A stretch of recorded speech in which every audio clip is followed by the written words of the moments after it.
उस्मान जी से जवाब लूंगी। मोहित शुक्ला जी, जिस तरह से वीएन झा जी ने कहा कि यहाँ पर आतंकवाद का कोई धर्म नहीं होता, लेकिन जो काउंटर किया जाता है उसमें इस्लाम को लेकर ही इस तरह की गतिविधियों को बढ़ावा दिया जाता है। पश्चिम बंगाल की बात करें, बाकी की बात करें, पाकिस्तान की बात करें, तो अपनी चीजों के चक्कर में ये हिंदुओं को टारगेट कर रहे हैं। आप क्या इस बात से सहमत है? आपको क्या ऐसा लगता है कि ऐसा हो रहा है? ये प्रियंका जी, जो कैप्टन झा साहब ने कहा अभी, मैं उससे पूर्णतः सहमत। कारण ये 26 आयतें इन्होंने जो बताई हैं वो बिल्कुल सही है। वर्ष नंबर 9 और सूरा नंबर 5, उसमें कहा गया कि फिर जब हराम प्रतिष्ठित महीने बीत जाए तो मुशरिकों को जहां कहीं पाओ कत्ल करो, उन्हें पकड़ो और उन्हें घेरो, हर घात की जगह उनकी ताक बैठो। अभी इस प्रकार की बातें एक हो तो बताएं, 26 आयतें ऐसी हैं।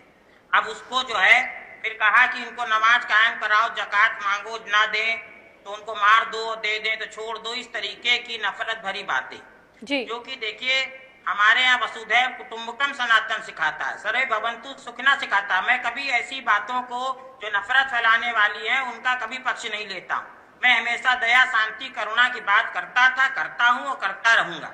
जैसा मौलाना साहब ने कहा अमन चैन कायम हो, तो मैं भी सबसे अपील करता हूँ कि भारत के सभी लोग शांति, अमन, चैन कायम रखें। मगर जो सत्य है, जैसा झा साहब ने बताया, उस पर विश्व के समस्त विद्वानों को पुनर्विचार करना पड़ेगा। माननीय सर्वोच्च न्यायालय को विचार करना पड़ेगा। हमारी सरकार, गवर्नमेंट मोदी जी से आपके चैनल के माध्यम से प्रार्थना करता हूँ कि जो हमारे गुलाम कश्मीर में टेररिस्ट जो कैंप चल रहे हैं, जैसा झा साहब ने भी बताया था शुरू में, तो उसको नष्ट किया जाए। और जो गुलाम कश्मीर है, यही अवसर है जब सब पूरा भारत एक साथ है और मुस्लिम भी समर्थन में है, हिंदू भी, सिख, ईसाई, बौद्ध, जैन, पूरा भारतीय सब एक साथ है, विपक्ष भी एक साथ है।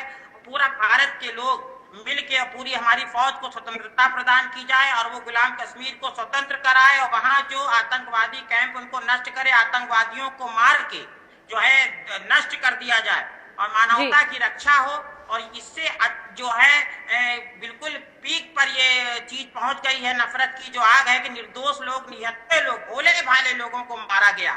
इससे बड़ा गुनाह विश्व में कोई हो नहीं सकता।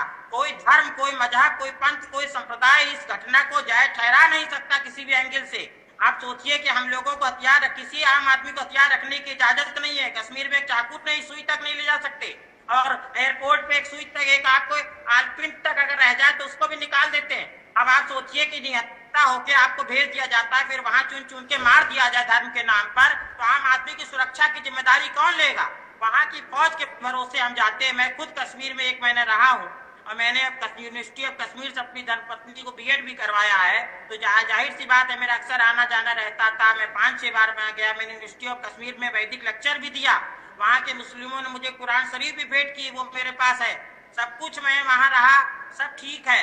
मगर जिस तरह की ये घटना हुई है वो अत्यंत निंदनीय है और इसका बदला पाकिस्तान से अवश्य लिया जाना चाहिए। नहीं वो ऐसे ही भेजते रहेंगे। आपको याद होगा बहुत पहले अमरनाथ यात्रा में भी ऐसे निर्दोष लोगों को मार दिया था। बहुत पुरानी घटना है और मैं भी पिछले साल अमरनाथ यात्रा करके आया हूँ और बड़ी शांतिपूर्ण रही। किंतु आगे भविष्य में खतरा मंडरा रहा है, तो इसलिए जी चलिए मोहित शुक्ला जी जवाब लेते हैं। मोहित जी जवाब लेते हैं उस्मान जी से। उस्मान जी, जिस तरह से वीएन झा जी ने भी कहा, मोहित शुक्ला जी ने भी कहा कि आतंकवाद का कोई धर्म नहीं होता, लेकिन क्यों बार बार मुसलमानों की तरफ से, मुस्लिम कम्युनिटी की तरफ से